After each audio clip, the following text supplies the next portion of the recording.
Hey everybody, welcome to Love and Relo, the voice of the relocation industry. I am your host, Ben Cross, and I'm so blessed and honored to be with you today and with my good friend Scott Chapman at PrimeLending here in studio in Dallas at the Glomo Studios on Love and Relo. Scott, how are you doing? I'm doing fantastic. I'm blessed as well to be here. Isn't it great, man? It's great having you here. So happy to have you. So happy to have all of you watching right now. Get in the comments, hit that like button.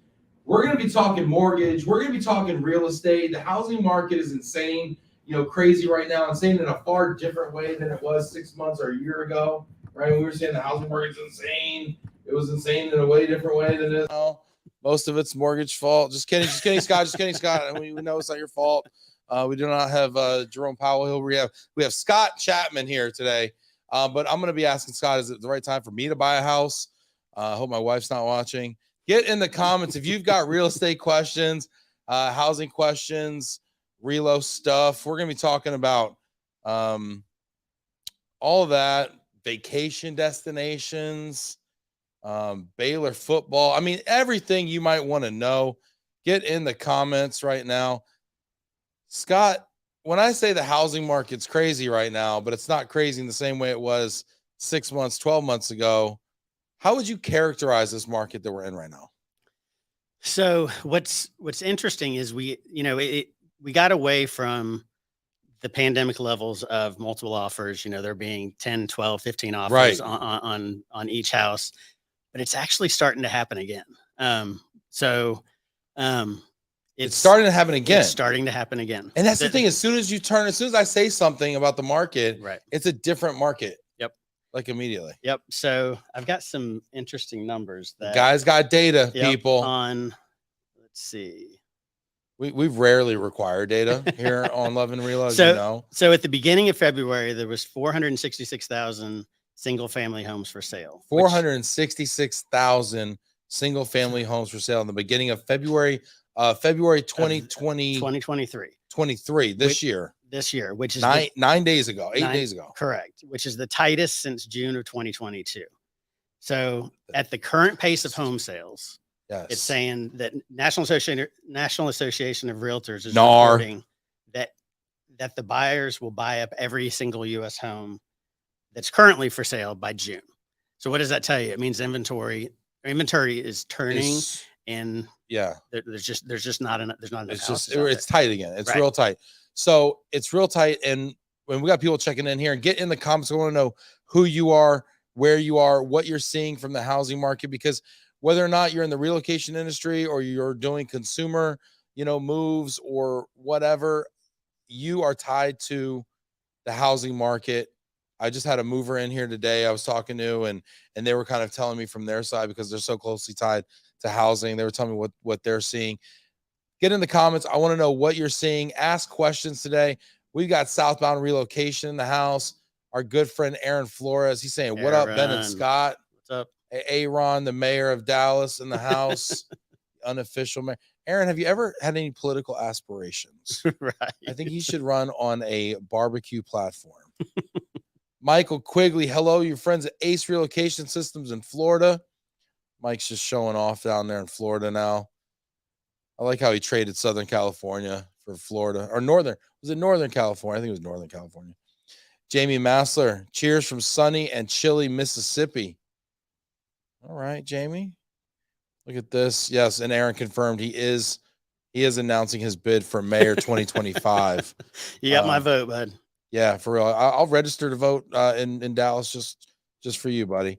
Put your questions in here. I'd love to hear what you're seeing.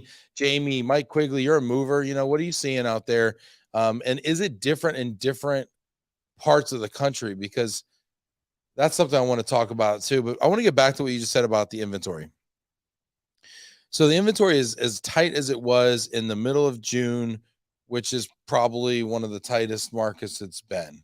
For sure. Right? Because all the demand seemed to have flushed out, and there just wasn't a lot left. What's driving? Is it the same factors driving that tightness now, or is it a different set of circumstances? I think one, you've got people that waited to buy, that were either getting relocated or just waiting to buy when rates got up to the 7.5 range, and rates have kind of normalized a little bit, and it's they've come down. They're still higher than they were, right? But I think it's become the new norm, right? So yeah, people were waiting to buy because of rates, but they're also waiting to buy because of housing prices. correct. Right? Correct. So housing prices just kind of continued to go up. And then when rates started going up too, affordability took this massive 2-punch combo. 100%. Yep. Right. And Yep. I'm on the sidelines waiting to get in. Sure. Right. Sure. You know, and I'm going to ask you when I should buy a house, and I'm going to ask you for a loan to do it. But I'm on the sidelines. So is it the time to buy now? Should we continue to wait? What are your thoughts? So it depends on what you're waiting for, right? Are you waiting for lower rates? Are you waiting for lower home prices? Big old pile of money. You know. So, I mean, I don't think, we may see in certain areas home prices go down a little bit, but I really don't think so. With the inventory that they're stating, yeah, that's telling me that home prices are actually gonna start coming back up. I'll tell you honestly, Scott, what I'm waiting for is I'm waiting for prices to soften. Mm-hmm. I'm waiting for rates to come down, but I'm not banking on rates coming down. I'm just kind of waiting for prices to soften due to high rates. I'm waiting on my tax returns to get filed so I can get approved, because I'm in a little different situation because I'm a self-employed, business owner. Sure. And I'm also waiting for like better houses to come on the market.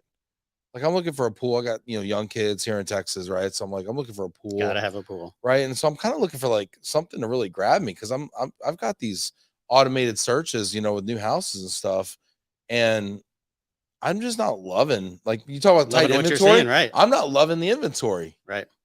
So, another option on that is renovation loans. If you don't love it, make it yours, right? So go in there. We have 20 different renovation loans that we can do. How does that work? Because my dad was saying, I was visiting my dad and he was like, yeah, just look at Josh was saying, pool loan, broski, renovation lending. Exactly. This is like your hype man coming in, like, yo, pool loan, broski, get it, son.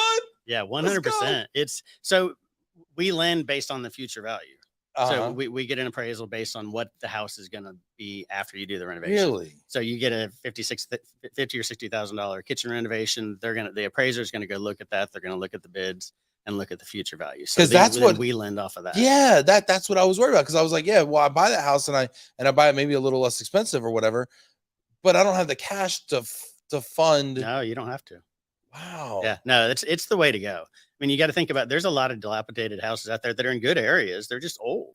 And I mean, my wife is addicted to watching these renovation shows. Yeah, for real. I mean, you can get the house at a pretty good deal. Do your work, make it yours, right? And make it the way that you want it, not go just be appeased by how somebody else did it. Let me ask everyone out there, have you ever done a renovation loan? Have you ever bought a house and fixed it up, getting a loan through a mortgage company? I want to know if anyone has experience with this. What was your experience? I want to know more about this process. I'm going to take you down a rabbit hole. This is the funnest part of my job, is I get to take these really smart people and I get to hold them hostage for like an hour and ask them personal questions about my specific circumstance. Right. It probably has nothing to do with anyone else's circumstance out there. And I just get to make it sound like it's interesting to everyone. So if I wanted to go out and find a house like in Plano, where the houses are 30 years old, right? Mm-hmm. And I want to go out and buy a big old house in Plano that needs a lot of updated. Maybe they got a lot of, a lot of wood paneling inside, like my mom's house or whatever. Right. I want to redo the kitchen or whatever. How would that work? Can you walk me through the process, please? Yeah. So basically you find the house, then you go find a contractor. And the biggest mistake that I see is people going to get the cheapest contractor, right? Peace of mind comes at the cost. You want a contractor that is good, has a good reputation. Yeah, go get a good contractor. It's their money anyway. Right. Don't be cutting corners on PrimeLending's dime. I mean, come on, they're fine. They're good for it. Yeah. So you get that done. We do our due diligence on the builder as well as on the borrower. Right? Do you ever come in and say, listen, that bid's too high? No, not. I wouldn't say we ever say it's too high, but there is times that we'll say we absolutely will not use that contractor. What would be a circumstance for that? Pending litigation or past litigation. I would appreciate that. Yeah. I understand. So I mean, we're protecting you, but we're also protecting us. Yeah. And so am I correct to assume then that it really is just about the math of the finished appraisal matching up to the home purchase price and the project price adding up to as much or less than the final appraisal? Correct. All right. So I've gone out, I found my house. It's a fixer upper. It's a fixer upper, a great neighborhood, strong schools. The pool's a little green. Can I do pool renovations with this? Absolutely. Can I do backyard renovations? Can I get my outdoor kitchen going? Oh, yeah, absolutely. It all depends on what type of value it's going to add, right? So, I mean, you can do stuff. If it's not going to add value, you're not going to be able to, it's not going to affect the outcome that much. Okay. So I want to hear your stories out there. Give me your thoughts on this. What questions do you have for Scott? Don't make this all about me, people. Okay. I want to know. All right. So I'm finding my house. I get my contractor.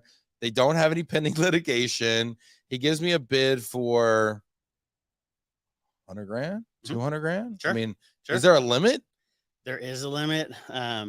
Depends on the loan type. Like, could I go get a $500,000 house with a $200,000 renovation and come to you and say, I need a $700,000 loan for that? Yep. Okay. And well, it would be, you're going to have some skin in the game, right? So, oh, fair. Right. So, I mean, you're going to have your down payment and all that. 5%, 10%, 20%? Depends on the loan size. Okay. Okay. Yeah. I'm over here getting pre-qualified, y'all. That's right. Okay. So then I come to you with this theoretically. I got some skin in the game. And anything else I need to know about that? No. So basically who pay? Yeah. We pay them. So there's a draw schedule set up. So typically it's 4 draws that are set up on a renovation. So they can get a certain like 10% up front for special materials.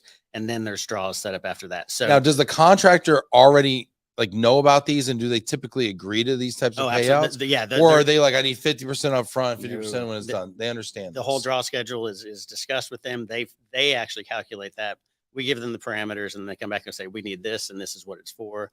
And then we do inspections before we disperse the money and we get your approval. So do I need to talk to my lender first or talk to my contractor first on getting the disbursements? Like, yeah, just like, do I need to understand what the draw schedule is when I go to shopping for my contractor? No, I mean, you just really, yeah, no, we set that up with them. I mean, it's shared with you, but it doesn't really affect you. The whole premise is you don't want to give them all their money up front because they're not going to do the work. Okay. It's, hey, you got to dangle the carrot. Same time, y'all. Yep. This is great. We got people checking in here. Loving this. I want to know what your questions are for Scott. Have you had experience with a renovation loan? We'll get into other types of lending questions, or if you have other types of questions, this is fun. I love this. We got people. Josh, the hype man, is saying, sadly, my story stinks. I renovated my house. This is not what you want to hear, right? I renovated my house in cash and then sold the house a short time later. I wish I would have known better. I didn't barely get to enjoy it. So he renovated on the way out. I see people doing this all the time. They're about to list their home and they get a whole bunch of repairs done. And now the floors are looking better than ever. And maybe the kitchen gets a little facelift, and then they sell it. Then they don't get to enjoy it. And I'm like, right, y'all, like, house looks better than it's ever looked. You should just keep this one. It's like Love Her to List It, like that show. Exactly. Right? Exactly. Yeah. So I like this a lot better. You take an ugly house, make it beautiful and live in it versus taking an ugly house, make it beautiful and sell it. Right. Yeah, Josh, that's interesting. Did you get your money back, Josh? I want to know on that. We got Lindy Chapman says she'd vote for Aaron Flores. Yes. Hey, Lindy. Great last name. Lindy, any relation there? No relation.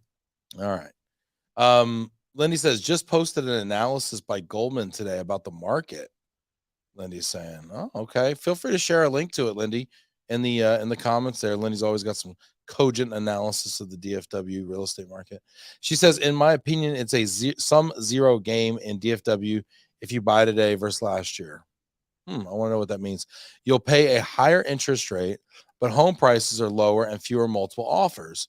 There are also buy down programs that you can negotiate for the seller's assistance, but limited inventory is an issue. Hopefully by spring, there will be more sellers ready to sell. Yeah. You know what, Lindy? That's an interesting point. What do you think about Lindy's point there? Yeah. So she's like basically 6 of one, half a dozen of the other, it sounds like. Right. So if you look at last year, and a lot of people were paying $100,000 over asking price, right? So if you look at a 3% interest rate on a $350,000 home, but you're paying $400,000, right? Versus today, if they can get it for $350 at a 6.5% interest rate, so a 3.5% increase in rate. Get that mic closer when you're doing the math, Sorry. because I mean, Okay. this is So- important. People, I want people to stay with you on this. So paying less today with a higher interest rate, even though the payment difference $420,000, you're out $50,000 on that previous loan, right? So if you bought it a year ago, you were paying $50,000 more. So it takes 118 months to recoup that $50,000. Does that make sense? Purchase price. Of purchase price. So if the asking price is $350 a year ago, but you paid $400, Yep. so you're out $50,000. I mean, we're not Yeah. going to lend off. We're going to lend based off of the actual appraised value. So let's say it appraises at $350. So it's still appraising at let's say it's still appraising at $350. Right. So you're saying, when you say out 50 grand, it means you're bringing earnest money of $50,000 to the table to cover the difference between the appraisal and the sale price. Correct. Understood. Or even if it appraises at 400, you're still paying $50,000 more, right? Yep. Regardless. So anyway, if let's say the loan amount, if you buy it for $350, the difference in that payment, it takes 118 months to recoup that. So 118 months to recoup that against the principal. Is that why it takes No. so long? as far as, okay, I'm so sorry, you have to bear with me because I'm not very yeah. smart. I only bought one house. Okay, so Didn't last very long. so in one case you're out $50,000. Yep. The other case you're paying $420 more per month.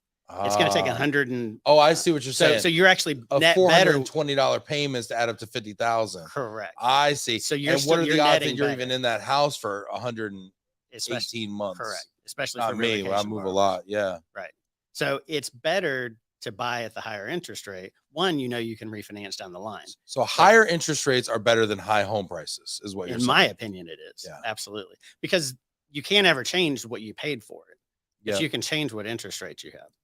So you can refinance down the line. You can buy that down instead of paying $50,000 more, put $15,000 and buy the interest rate, or Right. do something like that. If you think you're going to stay in it long enough for it to Correct. matter. Correct. This is interesting. We got some people checking in here. I want to know, keep coming in here with these comments. Hit that like button. I want to know what you think. We got a bunch of people on LinkedIn checking this out. We got some people on Facebook as well. People are checking in. David Yakum says, David here from San Diego in the house. What up, David? It's What's up, been a David? while. SoCal Relo market has some of the lowest transit pricing levels in years as the volume of the exodus from California slowed with the increase in interest rates. So, David, does that mean you're going to buy? Are you a buyer in SoCal right now? Are you going to be a real estate mogul of San Diego? David and I used to work together. Oh, nice. Yeah, I'd love to know what you're going to do with that information, David. Jamie's saying, we just had an in-ground pool installed as a home improvement. The pool company put us in contact with a great lender. Interest rate was a little higher, but we signed contract right before install rates went up. As they installed, they took draws on work completed. Was a wonderful experience and really pleased with the pool. Fantastic. Huh. I'm glad that went well for you.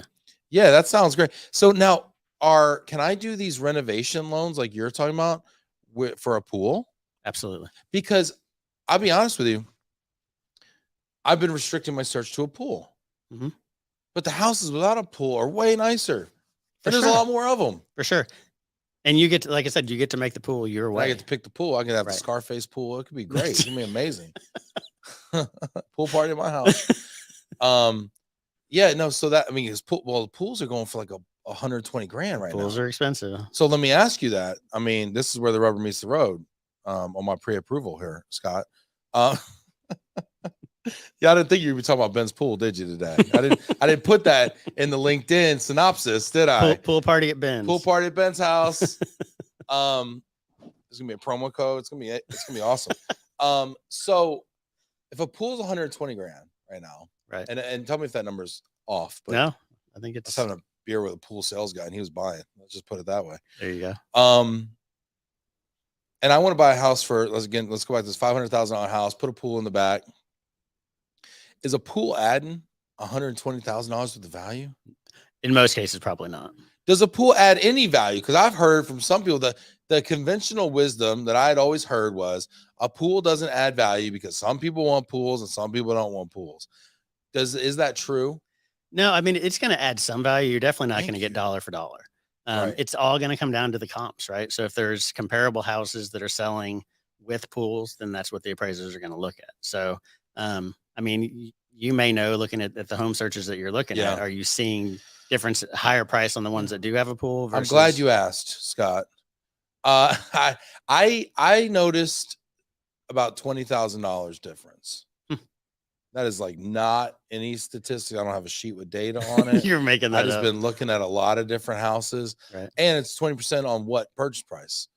I'm looking at more expensive homes, and $20,000 represents a smaller percentage of the purchase price. Mhm. I think a pool adds a lot of value personally, I do as well. especially in Texas. And there's a lot fewer of them. So if supply and demand, have an impact on price, I would think it would have a lot to do with it. Lindy's a realtor here locally. Lindy, does a pool add value to a home?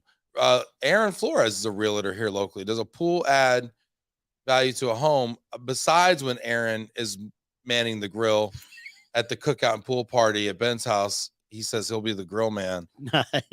I'd want to know. So Josh, your hype man, says in Texas that's not exactly true.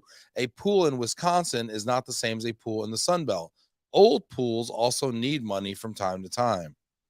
So Josh, what do you think out there? Joshua. What are we calling this guy? If I'm mad at him, it's Joshua. If we're in good terms, it's Josh. Joshua. Joshua, tell me about this pool, man. What are your thoughts? Does it add value or not? Give me a percentage in Dallas, Texas. I want to know. Aaron's putting the menu out here. Carne asada. It's always carne asada. Joshua's LOL. Yeah, he likes that one. Lindy's agreeing. Lindy Chapman's agreeing with Scott Chapman. No collusion there at all. No, I'm just kidding. I think it adds value. So interesting. So the moral of the story here is if I'm going to add a pool, it better be the price. I mean, the purchase price better, or the listing price better be under what appraisals are looking like, because that pool is not going to get dollar for dollar. Correct. Or you're going to put more money in it out of pocket. How is the interest rate compared on a renovation loan compared to, say, just a regular loan? Maybe a quarter to 3/8 higher. Okay. So not horrible. Not horrible. No. What about the down payment requirement? I mean, we have renovations that can go up to 3.5% down. Yeah. But 5% typically. Okay. The higher you get, it's going to be, if we get into jumbo range, then it's going to be 20%. But okay. In your range, you're looking 5-10% probably. Okay. Yeah. I like it. Yeah. Joshua, aka 50 Cent, says it adds 50 cents on the dollar in value. Yeah. AKA Ferrari. That's what I've always historically heard on pools. Okay. In Texas. I like it. Lindy says that's a complicated. Yes, it is a complicated question. That's why I asked. But it's a combined value of financial and personal. Yeah, I don't know. I mean, Lindy, I don't know what I can do with that. How do I take that to my mortgage broker and be like, listen, it's complicated. Drew saying, good afternoon, love and real, love talking real estate and values. The value varies based on region, style, etc. I'd speak to an appraiser. Yes. Thank you, Drew Phillips. Hey, Drew. Checking in. Look at this. Drew saying, is that my bull buddy from ERC? Absolutely. He's my photographer. Absolutely. How are you doing? People know you as the bull from Worldwide ERC in Vegas. Were you masquerading as a bovine? I was Mo the Buffalo in Vegas, and it was very interesting wearing a big mascot costume, walking around. You were dressed up in a mascot costume at the Wynn in Vegas. Yo, the Wynn was wild, people. Why did you do that? Just for fun, but also just it's great record. People love the Mo the Buffalo. They really do. And it's I had a free hug sign and was walking around. Yeah, I was walking around giving free hugs, and I didn't expect this response, but it was amazing how many people said, as they were hugging me, saying thank you, I needed that. And that's and you don't think about, I'm a hugger anyway, right? So too, yeah. But I don't think a lot of people get those, and so it made my heart smile to get that response from people, because I mean, even people that were not part of WERC. Was that what you were going for? Is not at all to hit people in the heartstrings? That wasn't the intent, but it actually came from the NEI summit when we were out there. I remember Ken Nowaki or Free Hugs Yeah, free guy, hug, the free hugs project. So at that summit, I went up to him and I asked, I said, hey, I love the premise of what you're doing and what you're doing. How can we help, or how can we further your message? And he said, just carry the message. He wasn't asking for money, and I was kind of looking to see maybe he wanted some donations, and he's like, no, just carry the message. So that's even cooler. Yeah, too. it was totally even altruistic. Cooler. Absolutely. He's like, listen, I'm not charging for these hugs. Right.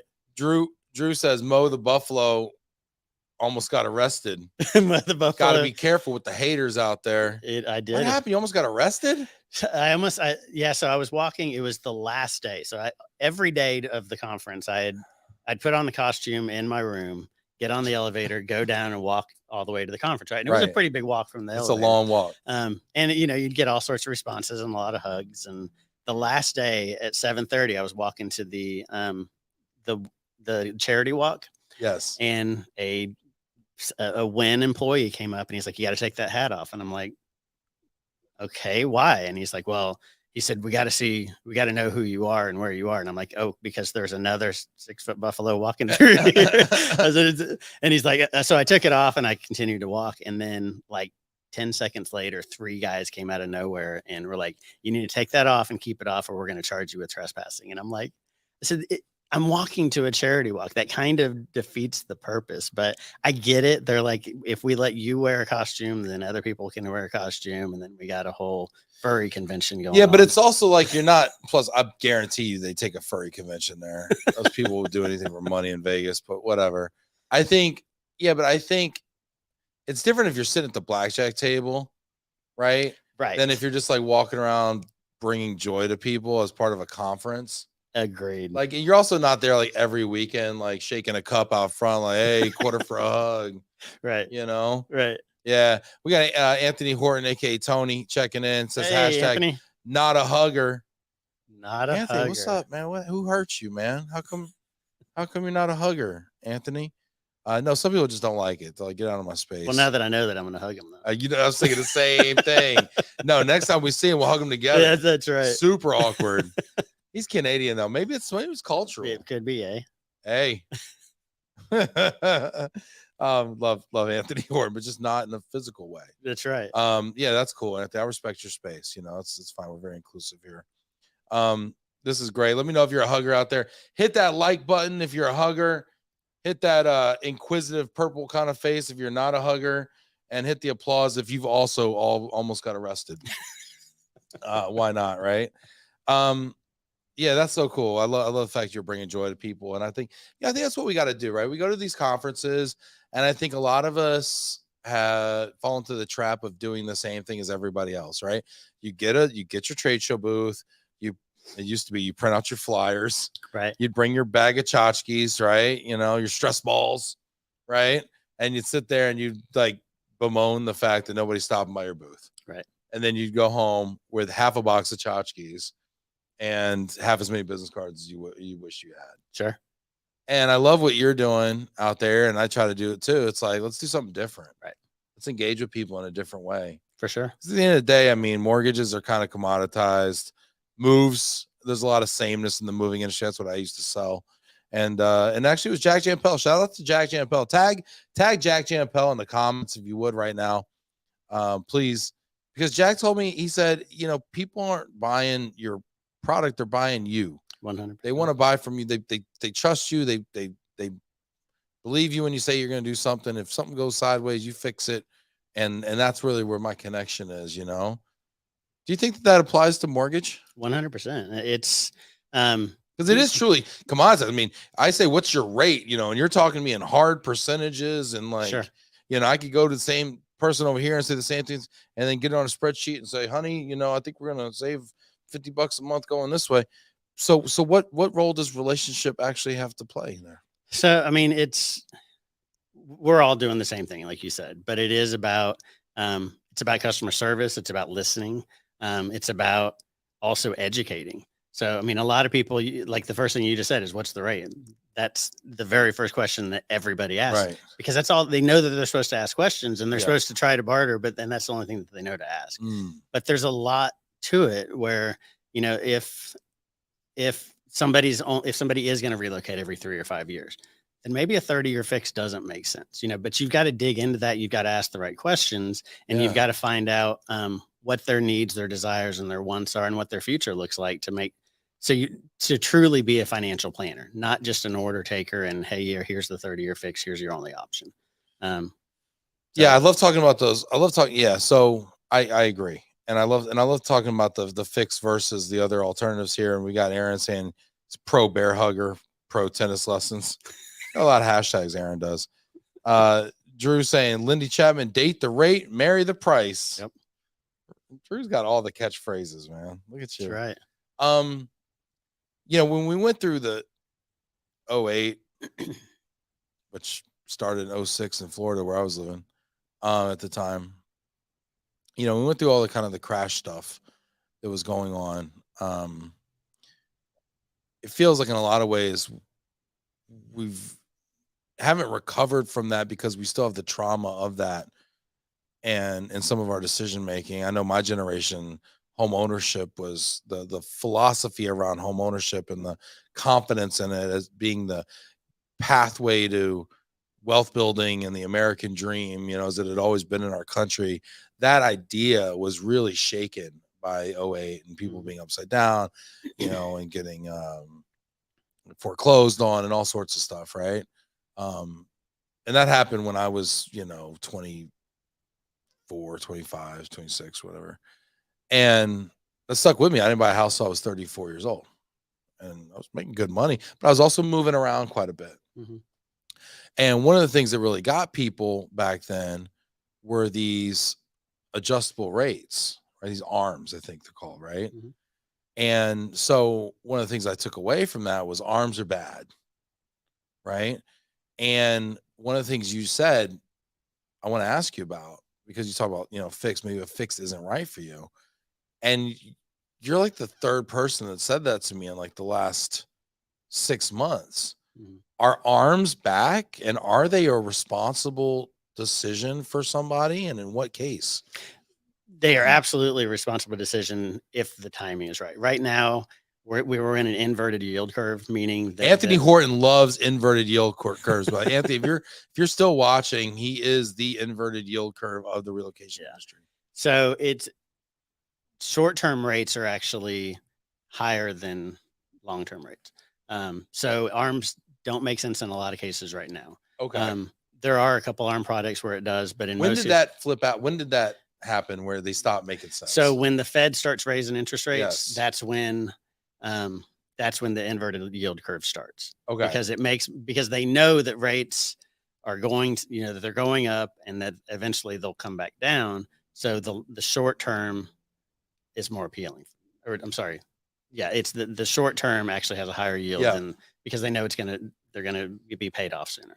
Okay. So for me, as someone who traditionally moves every 5 years, and I could totally see myself buying this year and moving, either locally or long distance, in 5 years.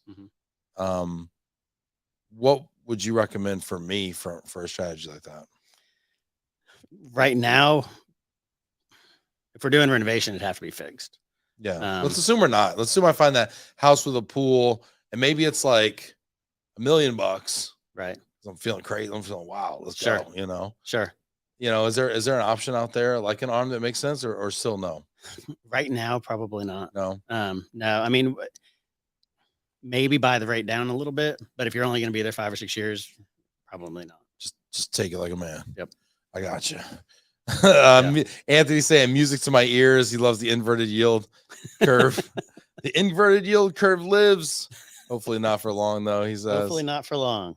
Oh, Anthony, good people. Miss you, man. We haven't hung out in a while, Anthony. Got to get you in studio here, buddy. Just down the street from his Carrollton office there. Yep. At CRI. Josh was saying, I think there are good people out there besides myself for mortgage. Josh will list his top 3 competitors and their phone numbers. Just kidding.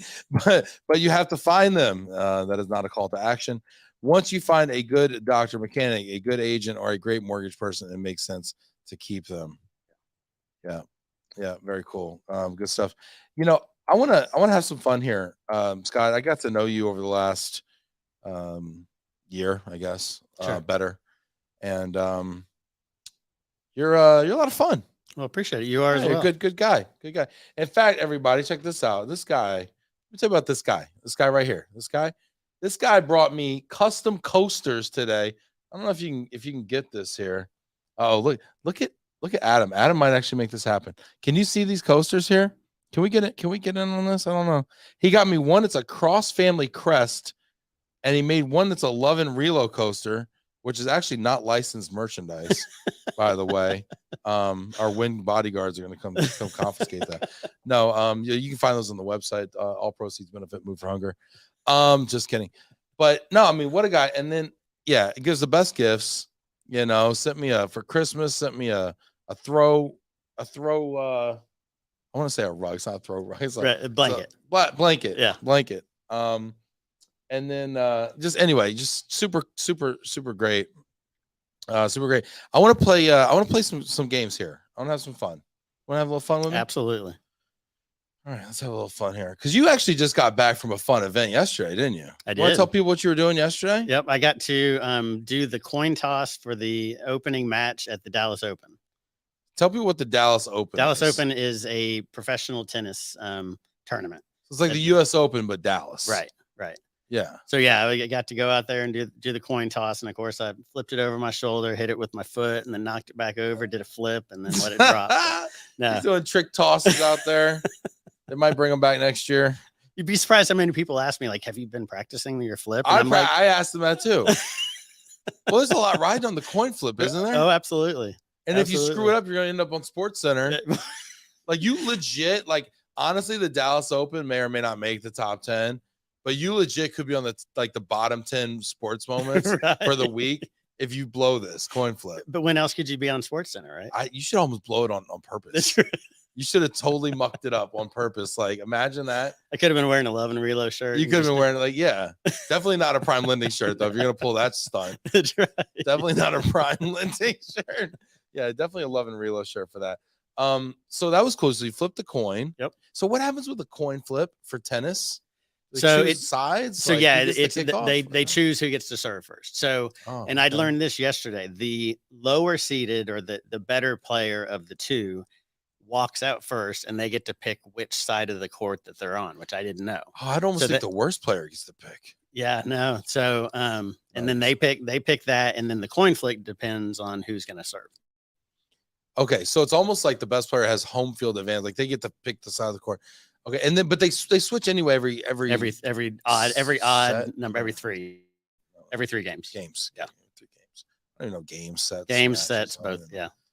Anyway, so was it fun? It was a lot of fun. What was your favorite part of that event? I guess maybe hearing Anthony whimper when a 130-mile serve was coming towards him. Oh man, Anthony Whimper. He says, "I'm thinking of is there a tennis player named Anthony Whimper?" So Anthony 130 miles an hour. Oh, they're coming fast. They are coming fast, and literally they're coming right. If the other player doesn't return it, it's going to smack you right in the face because you can't move out of the way. Right, my reaction time isn't that fast. A little bit. Yeah. I mean, wow. Does it ever go in the stands? Oh yeah. Yep. Is there there's no net like in baseball? No. You just the walls are high. Right in the schnozzle, right? The walls are high enough to stop a lot of them, but there is times that the ball will come out there. Look at this. Josh saying getting called out. LOL. Yeah. Hey, we keep it real here on Love and Relo, man. You get the straight dirt out here, man. Drew Phillips, yes. Anthony, if you care to retort, we'll read it. Wow, that sounds really fun. That's really cool. And so how'd you get that opportunity? Our company sponsored it. Nice. So I sponsored the Dallas Open. So nice. They reached out to me last week and said, "Hey, do you want to do the coin toss?" And I'm like, "Absolutely." Yeah, for real. Yeah. That's super cool. Yeah. Did you get to Anthony says I have video, it's scary. Yes. I'm afraid for you. Awesome. Super cool. Yeah, man, I'm sorry I couldn't make it. I would have loved to have gone to that. Yep. I'm trying. It's going on through Sunday, and I'm trying to get more tickets, but I don't know. If it is, I'll let you know. Hey, let me know. Yeah. Never been to a tennis match before. Hey, put in the comments if you've been to a tennis match before. I've never been. I didn't even know there was a Dallas Open. I mean, that's pretty cool. So, and there are some just ranked players that play. Oh, absolutely. Yeah. Yeah, it's legit. Yep. Very cool. Very a cool. lot of fun. let's get into a little bit of fun. Let's Scott, I want to get to know you a little bit here. And uh-oh. Lenny's saying, I was sorry I didn't get an invite. Oh, oh wow. They hit their quota on Chapmans, they said. They said no more Chapmans. Said first, take the mask off. Second, no more Chapmans. That's right. You gotta leave, sir. Yeah, let's get into let's do a top 5. Let's do a top 5. Let's have a little fun here. Let's do a top 5 here. Top 5 vacation destinations. Okay. I like it. I like a good vacation from time to time. For sure. My wife just turned 40 and I need to take her on a special trip. And I'm really curious to hear about these destination options here. Sure. So let's get into what's number 5. Let's count us down. Number 5, cruises. Tell me about cruises. Oh, yeah. Cruises is just great because you can completely unwind, right? Yeah. Like it's your phone works if you pay for it, but it's kind of a pain. Yeah. So like it's the only time It's that like not viable. Right. It's like dial-up internet. It's the only time that I will totally like shut down, and it's kind of freeing, right? Yeah. Where if you go somewhere where you have full access, I got to get on my computer for a bit. Next thing you know, it's 3 hours later. But on a cruise, I mean, I'll put my phone in the safe, or it's only for pictures. But yeah, you just get to disconnect, and it's easy. My wife she's a consummate planner, so you don't have to plan on the cruise. Everything's kind of laid out, and you just do chilling and do right, which is kind of nice. Whatever you want. Yep, love it. Number 4, Peru. Yeah, so Peru, and that was one of those the feel good things. We did a mission for our church, and we went over there and we helped build a school and a church in it's called Costa Azul, and it is, when you think of a slum and like in a third world nation, I mean it's corrugated walls and cardboard. Oh wow. And just thousands of people in a very small area. Wow. But going and helping them, and just it felt right. And wow. Yeah. That's incredible. Actually, our team member Jana Chezanoski just got back from Peru. Okay. She flew here like from Peru. She spent 2 weeks there working with supporting young girls and I guess an orphanage kind of home situation. The stories she came back were just incredible. But the thing she said she was touched by was these girls had such incredibly tough stories, unfortunately, and their parents, I mean, some really bad stories. But she said she was struck by their faith. 100%. Yeah. They have so much faith. Did you encounter that? 100%. We actually we got to spend a day and a half at a monastery that had a bunch of nuns in it, and we helped paint the walls in there and all that. And you want to talk about just a pure feeling of love. And then just everywhere you went, there's statues or there's crosses, and it's just everybody there. Even though they're very impoverished, they're happy. But their faith is extremely strong. Isn't that funny? Like, we have all this money over here, and we're such a wealthy nation or whatever, comparatively, and we're like not happy. We have all these mental health issues, right? People, taking their own life sometimes, and murder. We have all these things happening, and like we have so much to be thankful for sure. Right? We're so blessed and fortunate, and then we go to another country that has far less materially, but they're so happy, right? And it just makes me wonder if we're doing it wrong. Yeah, it's and that's one thing that I'm super impressed with you, is how you start your show every time about how you say that you're blessed to be here. I mean, thank you. I say that all. I mean, we're so blessed. Yeah. We have so many things going for us, and you do see so many people that take it for granted, have negative outlooks. Right. Yeah. One thing that's always stuck with me is it's a quote. It actually was a coworker that put it on my desk, but I was having a bad day, and I don't have very many of them, but I had gotten in an argument, and he came and he put this quote from Charles Swindoll on my desk. He says, I know you'll like this. And it says, life is 10% what happens to you and 90% how you perceive it. And that's always stuck with me is, hey, I mean, and I mean, immediately what I was so mad about just disappeared. Yeah. And it was like, oh my God, I'm just blowing this up in my head. Yeah. And I think if everybody thought that way and just took it, it's not all about you. And it's how can you have an impact on other people? Yeah, and yes, not all about us. How can we have an impact on other people? And choosing the way that we react to things. Yeah. Because we think that people make us mad, but we choose to be mad about things. Exactly.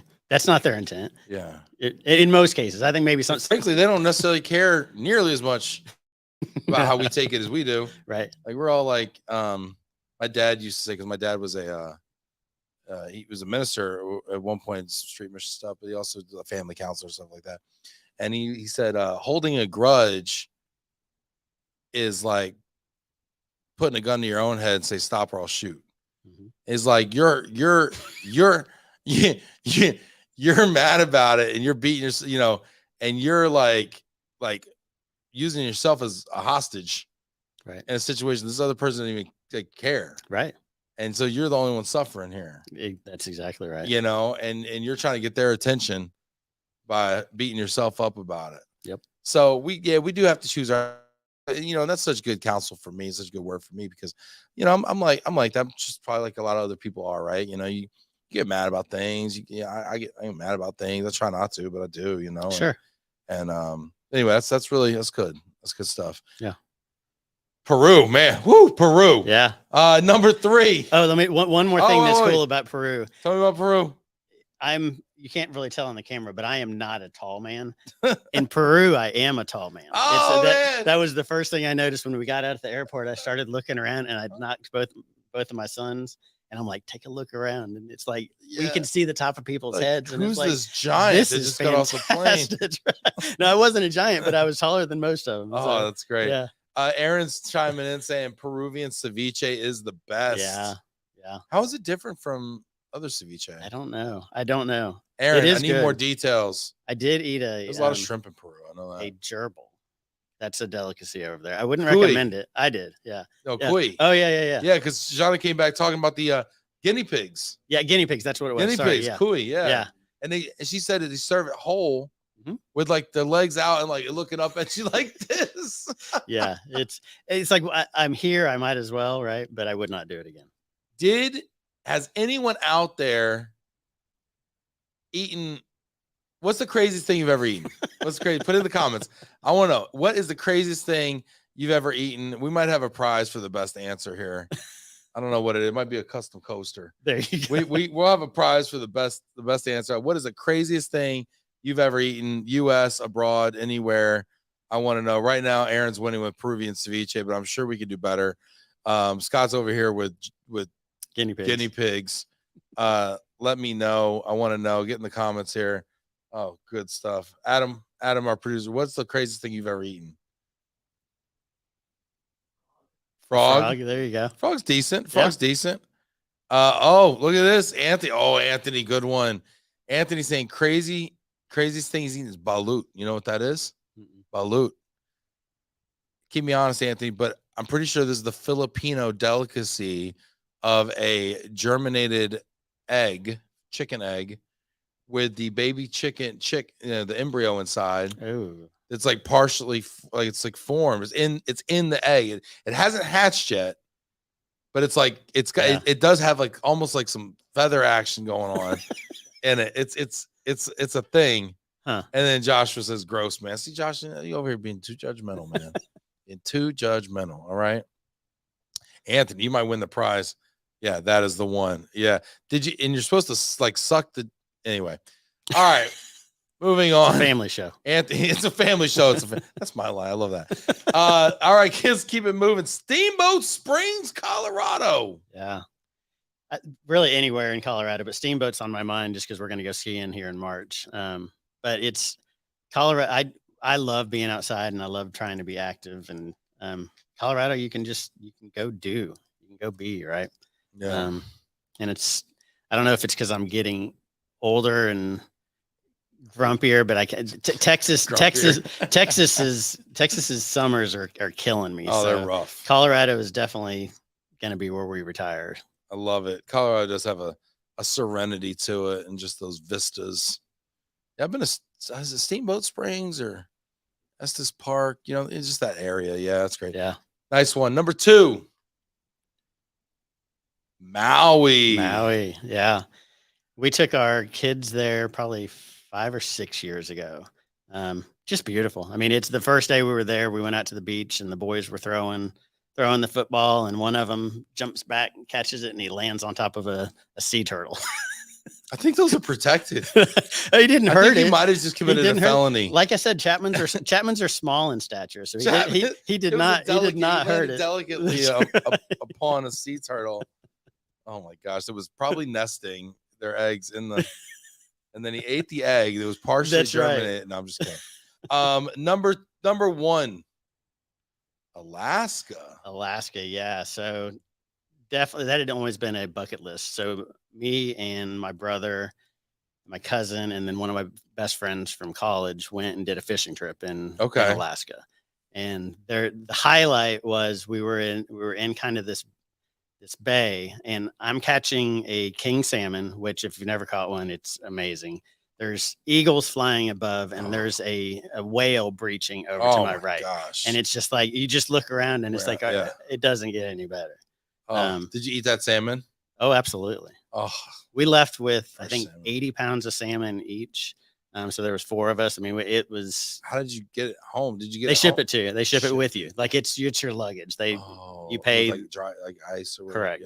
Yeah. Oh, but man, highly recommend doing a fishing trip I there. would murder some sashimi right now. Yes.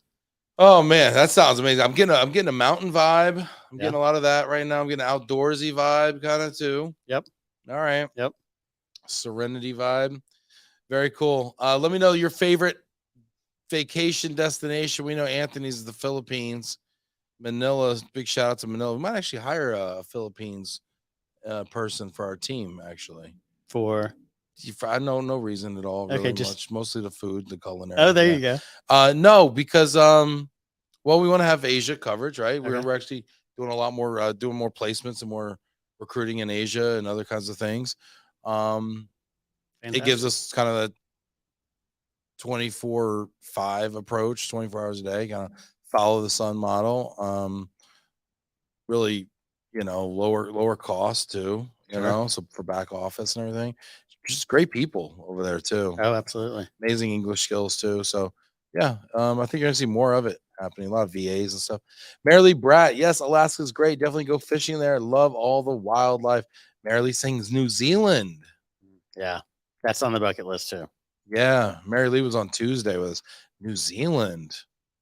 Nice. New Zealand has more sheep than people. So does Scotland. And in Scotland, the sheep are better behaved, actually. When I was in Scotland, they're unruly in New Zealand. When I was in Scotland, we were at the whiskey tasting, and they were saying to us all right, now anybody that's got to drive, we can pack your tasting to go. We have a 0 tolerance for drinking and driving here. A 0 tolerance. And he said, but there's not many police around, but there's fewer ambulances. That's what they said to us. So they're kind of like, hey, it's up to you. What do you want to do? You know what? I want to hop right into underrated, overrated. So we got another segment here for you. Hit that like button, everybody. Get in there. We got overrated, underrated. Do you know how to play this game, Scott Chapman? I do. Big fan. We'll see if you know. We'll see. I tell you if I'm right. Right? Is that how it works? He knows the rules. Except he's got it's the opposite day, as my kids would say.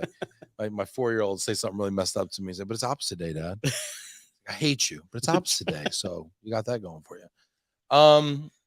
It's like we're still doing this 40 years later. We're still doing opposite day. Absolutely. Okay. Some stuff never changes. Overrated, underrated. Church and faith. Overrated or underrated? Underrated. Would you care to defend your position? I think faith, it helps define who I am. It gives me a direction. It keeps me grounded. and kind of keeps my moral compass pointed in the right direction. Which is probably hard for a mortgage person. Just shots fired. Shots fired. Just kidding. No, I get that. No, that's yeah.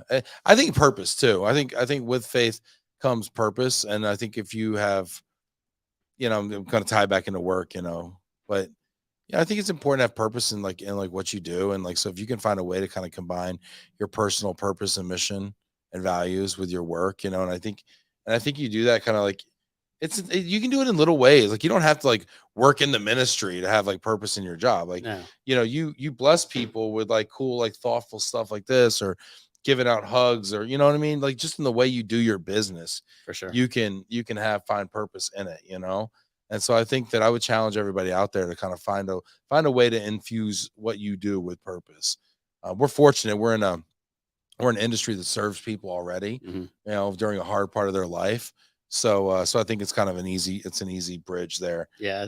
I think our true purpose in life is to touch as many people as we can, to have as much of an Family impact. show. Not that type of touching. Now we're even. to have a positive impact. To make an impact. Yeah, Yes, absolutely. 100%. Love it. And that comes back to you tenfold. It really does, in one way or another. I would agree. All right, let's go to the next one here. Golden Doodles. Golden Doodles, definitely underrated. Best dogs ever. Did you see my eyes light up when you said Golden Doodle? He says best dog ever. Does anyone care to dispute that claim? Does anyone have a breed out there that's better than a Golden Doodle? I feel like it's an above average breed, but Josh will definitely concur. Don't just agree with Scott, okay? I know most of you are on here because he asked you to watch today, but don't just agree with him, okay? Don't let him off that easy. Golden Doodles, really? Anthony, do you have a Golden Doodle? Anthony's a dog person. That whole company's a dog. He might actually have one. I don't know. It's right. It's similar. It's gold. It's goldish. Let's say Josh says the only way to top a Golden Doodle is to get two.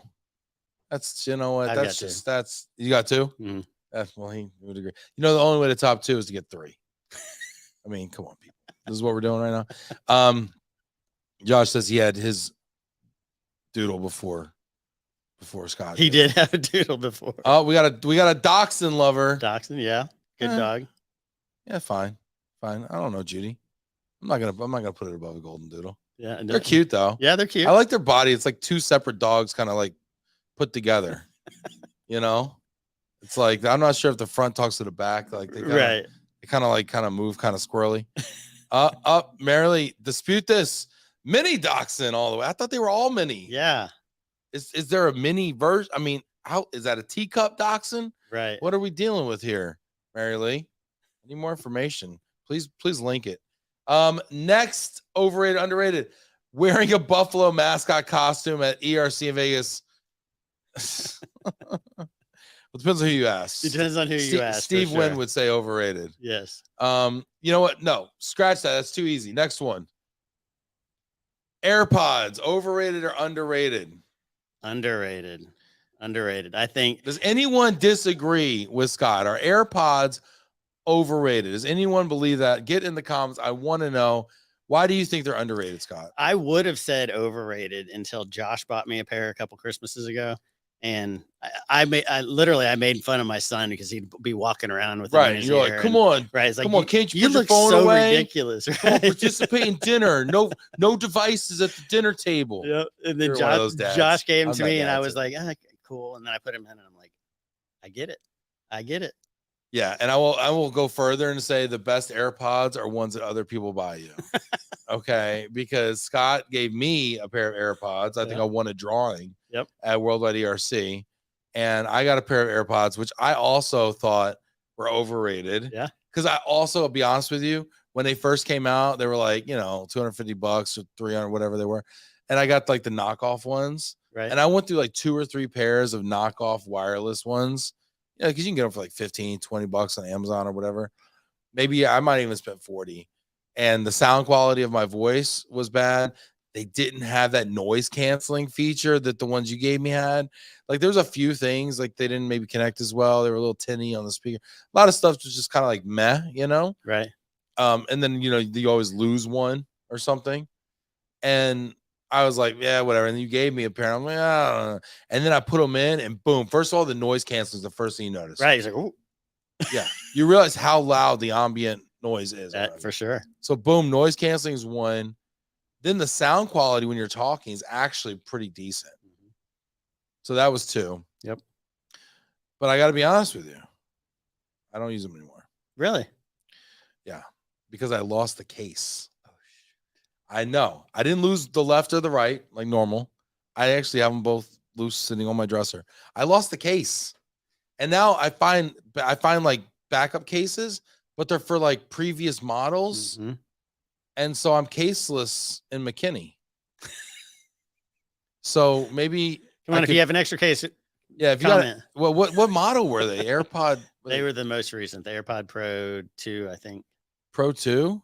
I think. Sounds expensive. Yeah, I'd say underrated. I'd say you're right. All right. Next. Quicksand. Overrated or underrated? If anyone has firsthand experience with quicksand and you're still alive, not if you're in the sand currently, don't spend your last few minutes of your life commenting on this LinkedIn stream. But if you have experience and have lived, please get in the comments. What are you talking about? Quicksand. Definitely underrated. And Anthony can attest to this, and probably a few others on here. But how many people have you been stuck in quicksand with? In the 70s, the TV shows, yes, quicksand was everywhere. Everywhere. The $6 Million Man, Tarzan, Gilligan's Island. I mean, it was, yes, you were gonna at one point or another be sucked up by quicksand, and you had to figure out you couldn't move, because the more you move, then you would sink faster. We've all gone through this mental exercise of what would I do if I was in quicksand, right? And you're like, I'm putting my arms as far out as possible, trying to get hard land. I'm gonna try to elevate myself out. I'm gonna So what's happened to it? Where did it all go? You don't see anything about it anymore, but it's hiding somewhere. So I think it's underrated. Is there more or less quicksand than there was 40 years ago, or is it just represented in the media differently? Look at this. See, this is why I love and Relo. We have such weirdos out there, and I say that with all due affection. Marilee says, yes, I have experienced it. Marilee, what are you talking? How have you experienced quicksand, Marilee? What happened? I need to know. And are there pictures? Where was this? Are there pictures?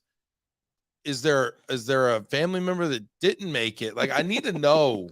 I have so many questions, Marilee. Give me a little something here to go off of. And I apologize to everybody who's still watching right now. We're over time and talking about quicksand. Last one here. Flipping the pillow to the cold side. Underrated. As you said last week or earlier this week, I run hot too. Yeah. So but you flip it over and you get the cool side of the pillow, and it's just a moment of relief. It's one of the best feelings. Yeah. In the middle of the night, it's just like, oh, that feels so good. And then it goes away pretty quick. Yeah, but that momentary relief. Yeah. Are you a Sports Center fan? ESPN. Yeah. Remember like the heyday of Sports Center back in like the 90s, and it was, I mean, back when it was Craig Kilborn and Keith Olbermann and Dan Patrick and Stuart Scott. Yeah. Rest in peace, Stuart Scott. Stuart Scott, you say, cool as the other side of the pillow. That's right. I had forgotten that. If somebody did something really phenomenal, Stuart Scott would say, cool as the other side of the pillow. Yep. It's true. And it is such a sweet cool. It is, absolutely. We got to make some sort of an invention that like where the pillow, a self-cooling pillow. Right.